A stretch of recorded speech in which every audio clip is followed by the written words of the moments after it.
जी, विधानसभा अध्यक्ष मुल्ला चालू है महावीर प्रजापति जी चल रहा है और वैसे कर लो बंद हो हमारे जाएगा आदर्श चलो रत्नप्पा कुमार को नमन करते हुए सबन को आया नहीं बैठे थे यहाँ पर आज से सभी माता बहनों भाइयों साथियों आपका इस लोकप्रिय राष्ट्रवादी पार्टी के कार्यक्रम में आप सभी का हार्दिक अभिनंदन और स्वागत करते हैं। विशेष डॉक्टर राजवीर सिंह जी का लोकप्रिय राष्ट्रवादी पार्टी अभिनंदन करती है। वास्तव में उन्होंने काफ़ी समय से व्यस्त समय को निकाल करके उन्होंने इतने समूह को इकट्ठा किया, काफ़ी दिनों से मेहनत की।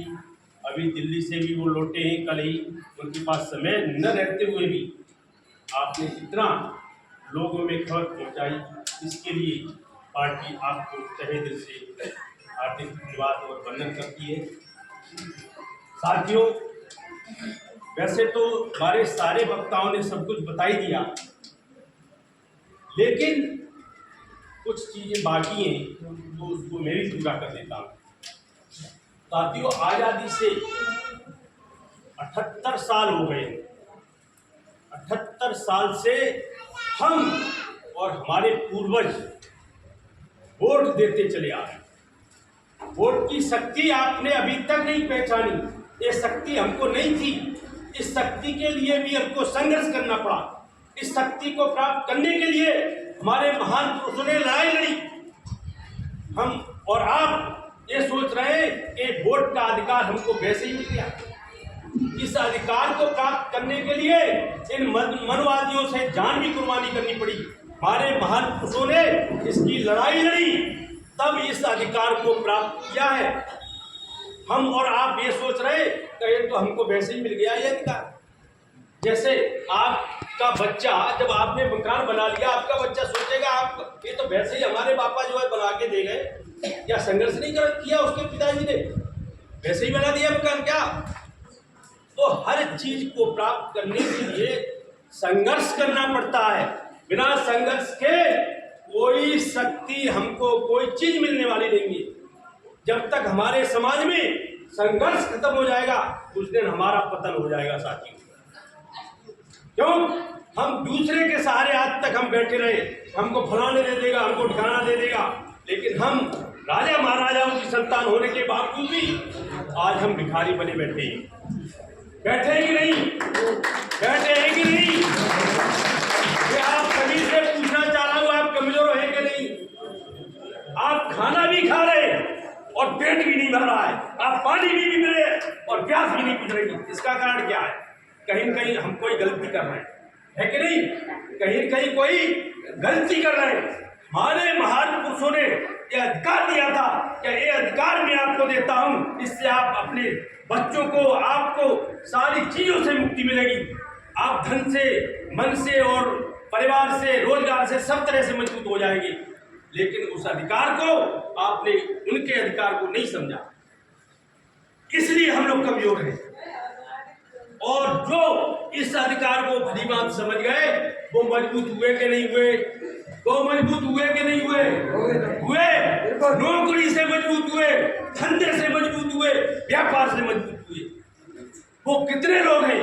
वो मात्र 15% ऐसे लोग हैं जो कहीं न कहीं वो लोग इस महत्व को समझ गए हमसे पहले ही, तो आज वो मजबूत हो गए। आप इशारा समझना मैं किसकी बात कर रहा हूं। 15% वो कौन लोग हैं जो हम उनकी गुलामी पहले भी की, आज भी कर रहे हैं। ये अधिकार आपको जितना एक वोट डालने का अधिकार है, उतना ही वोट एक प्रधानमंत्री को डालने का अधिकार है, उतना ही एक राष्ट्रपति को अधिकार है, उतना ही ठाकुर पंडित बनिया को अधिकार है जितना आपको है कि नहीं? जो बाबा साहब भीमराव अम्बेडकर ने ये अधिकार दिया है, ये अधिकार को हमको समझना पड़ेगा और इस अधिकार को अपनी आंख बंद करके, खाने की सिफारिश करके हमें चापलूसी में नहीं देना है कि हम दावत खाया है और ठाकुर जी कहेंगे वहां दे देंगे, पंडित जी कहेंगे वहां दे देंगे। ये अधिकार आंख खोल करके देना है। चौधरी चरण सिंह कहा करते थे, ए मेरे किसान भाइयों, इस अधिकार को को। एक आंख आप किसानी में रखिए, दूसरी आंख से विधानसभा लोकसभा देखिए कि हमारा आदमी कौन जा रहा है। हम दोनों आंख से लग जाते हैं देखने के लिए। एक आंख अपने काम में लगाइए, एक आंख से विधानसभा लोकसभा में देखिए कौन हमारा जा रहा है। क्यों? कानून कहाँ बनते हैं? कानून विधानसभा और लोकसभा में बनते हैं। हमारे लिए कानून कौन बनाएगा? हमारे लिए लड़ाई कौन लड़ेगा? हमारे लिए लड़ेगा तो अपना बच्चा ही लड़ाई लड़ेगा, अपने समाज का ही आदमी लड़ाई लड़ेगा, अपना पर्याप्त की समाज का आदमी ही वहां जाएगा, तब आपकी लड़ाई को लड़ेगा। आपने ऐसे लोगों की बात को मान लिया जो कभी आपकी बात को सदन में नहीं उठाया, चाहे आप कट जाए, चाहे मर जाए, चाहे किरात कराते रहे, लेकिन कोई आपकी बात को सदन तक नहीं ले जाना का काम किया। किसी ने समाज की बात को सदन में नहीं उठाया। जब तक बात आपकी सदन में नहीं उठेगी तब तक आपका कोई भला होने वाला नहीं है। हो जाएगा क्या? हो जाएगा क्या? आप बता दीजिए ऐसे कौन लोग हैं जो 15% लोग हैं, ठाकुर ब्राह्मण बलिया, ये 15% है मात्र। इनके साथ कोई घटना हो जाने दीजिए, 1 मिनट नहीं लगेगी, पूरे देश में हाहाकार मच जाएगा, है कि नहीं? आपका सारे सब लोग मर जाए, पूरा गांव का गांव साफ हो जाए, लेकिन आपकी आवाज एक मीडिया तक नहीं जाती है, सदन तो छोड़िए। लेकिन हमने ऐसे गुलामों की बात को मान करके ऐसे लोगों को वोट देना शुरू कर दिया कि वो लोग सदन में पहुंच गए, आपकी बात दब गई, उनकी बात आज भी उठ रही है। उठ रही है कि नहीं? तो आप अपनी बात को, ये आपने कभी सोचा कि हमारा आदमी सदन में पहुंचे? ये कभी सोचा आपने? कभी सोचा? साथियों, इस विषय पर विचार करना होगा, इस विषय पर सोचना होगा ठंडे दिमाग से। इस चीज को जब तक नहीं सोचेंगे तब तक आपके बच्चे नौकरी पर नहीं लगेंगे, तब तक आपका घर कच्चा ही रहेगा। जब तक आपकी, आप बता दीजिए, 15% लोग जब कानून बनाएंगे तो आपके लिए बनाएंगे क्या? आपके बच्चे के लिए बनाएंगे क्या? वो तो अपने लिए बनाएंगे, वो तो कानून अपने लिए बनाएंगे, आपके लिए नहीं बनाएंगे। आपके लिए कानून बनाएगा तो आपका कुम्हार का बच्चा ही बनाएगा। कुम्हार का बच्चा को जब तक आप सदन में पहुंचाने का काम नहीं करेंगे तब तक आपके बच्चे नौकरी पर नहीं जा सकते, धंधे से मजबूत नहीं हो सकते, आपकी लड़ाई लड़ी नहीं जा सकती। आपकी कोई बात भी नहीं कर रहा, आपके कोई मुद्दे भी नहीं उठा रहा, हम वोट देते चले जा रहे हैं। ले जाओ साहब, पछता दो बाबा जी को।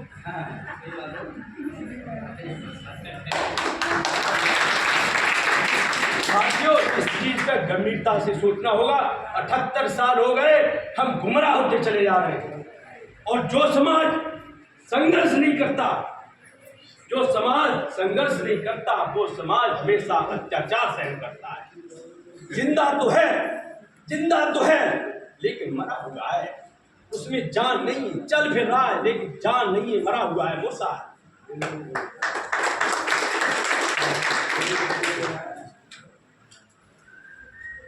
साथियों, तो इस चीज पे विशेष ध्यान देना चाहिए। हमारे बुजुर्ग चले गए, हमारे संतराम पिए ने इतने प्रयास किया समझाने के लिए, जाति तोड़ मंडल बनाया, समाज के लोगों को समझाया, उनके जो संघर्ष था वो छूट गया, वहां से स्टार्ट होना था, वो हमारा वही संघर्ष रह गया। रत्नप्पा कुम्हार जी ने संघर्ष किया, वो संघर्ष छूट गया।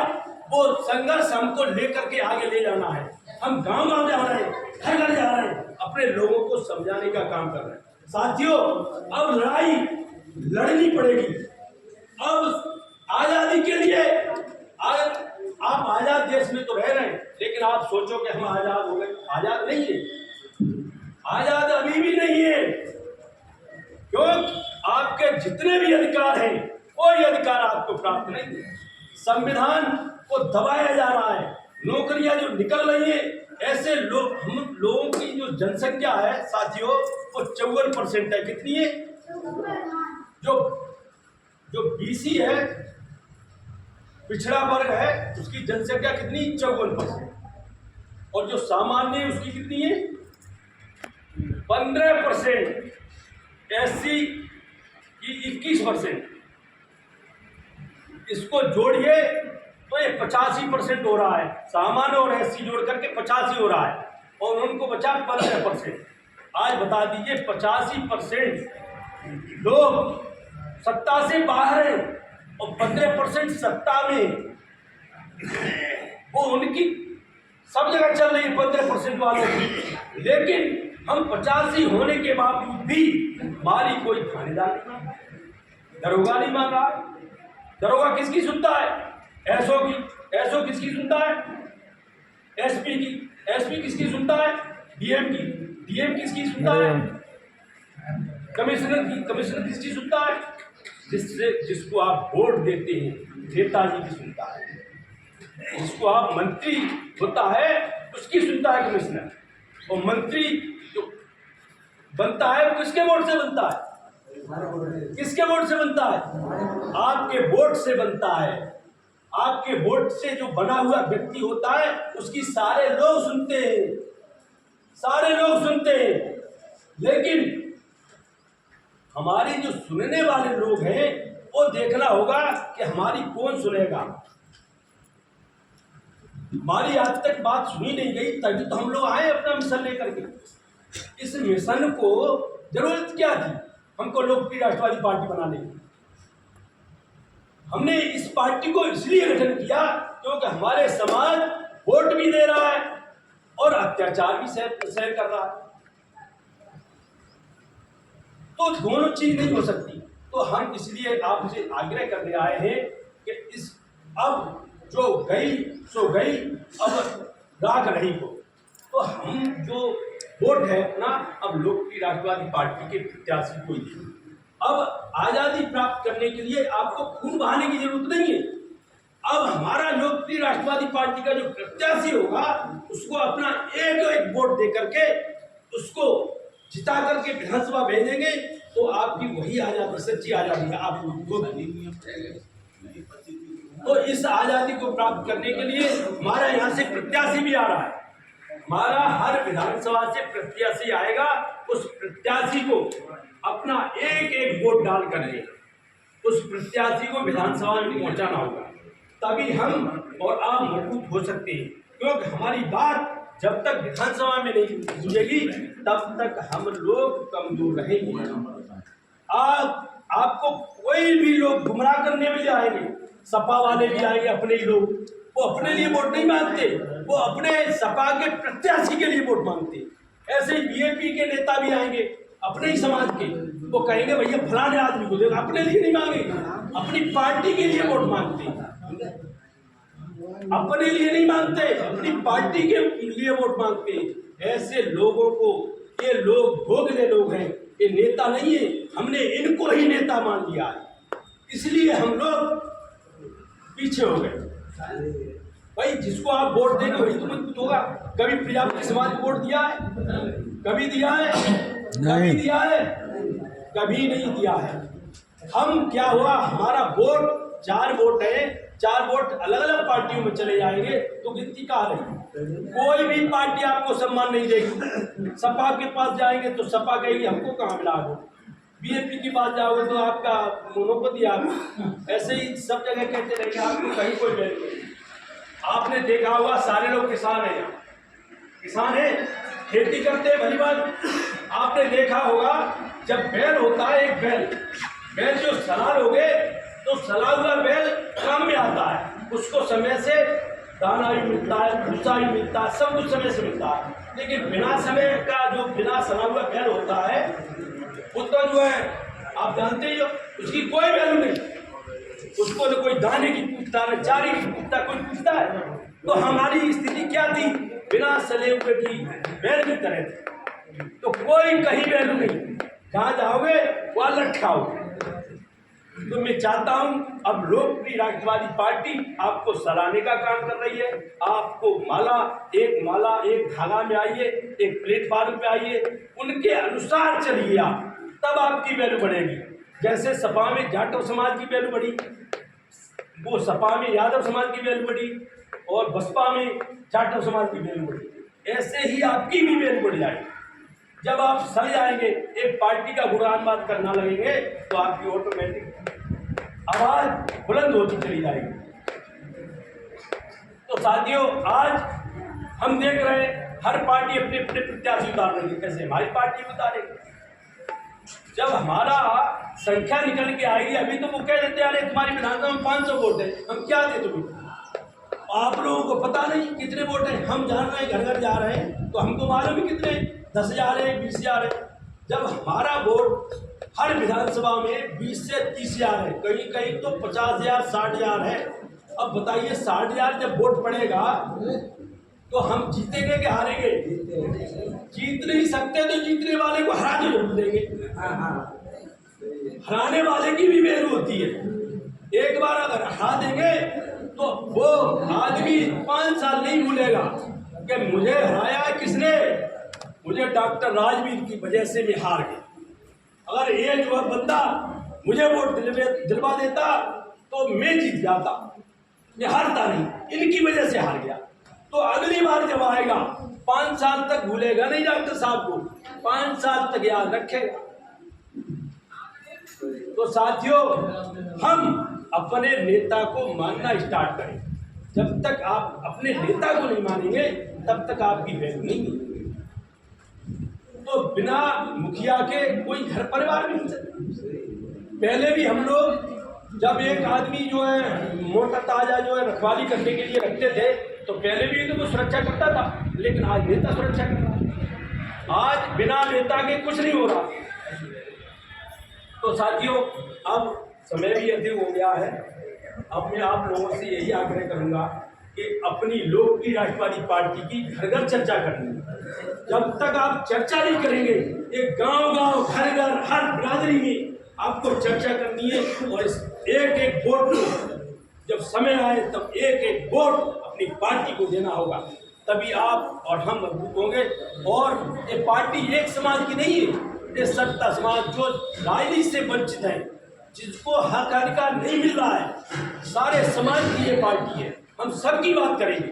साथियों, मूलधन होता है, जब मूलधन इकट्ठा हो जाता है तो ब्याज अपने आप मिलना लगता है। तो हम अभी मूलधन पे काम कर रहे हैं, मूलधन के साथ साथ ब्याज पे भी काम करेंगे। और दूसरी बात यह है, हम आज़ादी से आज तक संगठनों पे विशेष जोर देते रहे, संगठनों में काम करते रहे। संगठन कभी सत्ता में नहीं जाते। संगठन सत्ता में जाते हैं क्या? नहीं। क्यों नहीं माता बहनों? संगठन कभी सत्ता में नहीं जाते। संगठन केवल समाज को इकट्ठा करके दूसरी झोली में डालते हैं। ये उनका काम रहा 78 साल से। और हम लोग गुमराह होते रहे, हम लोग भोले वाले लोग थे, हम संगठनों की बात मान करके अन्य पार्टी को वोट देने लगे। अब हमारा राजनीतिक दल है, राजनीतिक दल हमेशा संगठन से अलग होता है। वो हमेशा चुनाव भी लड़ सकता है। हर पार्टी जैसे चुनाव लड़ती है वैसे ये पार्टी चुनाव लड़ सकती है, संगठन चुनाव नहीं लड़ सकता। तो साथियों, मैं ज़्यादा न कहते हुए आपको यही बात कहूँगा, क्योंकि समय भी बहुत हो गया है और फिर कभी दोबारा फिर मिलेंगे और मिलते रहेंगे।